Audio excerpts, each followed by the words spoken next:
जय जगन्नाथ। सबसे बड़ा रोग क्या कहेंगे लोग।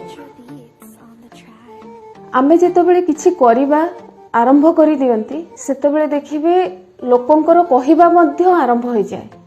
तेणु सब बेले गोटे जिंस मने रखिथिबे आपण को भीतर जोटा संतुष्टि प्रदान करूची आपण सेही काम आरंभ करंतु। You have to live your life own way. आपण को जोटा भी ठीक लगुची जोटा को आपण को भीतर भल खुशी प्रदान करूची आपण बंचंतु सेंती। कारण जीवन थरे मिली थाए परे आपण को पस्ताइबा को न पड़ुचे मु मो जीवनटा को खुशी रे शांति रे बंची पारिलिनी। आपण देखिबे जेते पर्यंत आपण को सक्सेस बा सफलता न मिलीची सेते पर्यंत लोकंकर कहिबा थिबो। Success is relative.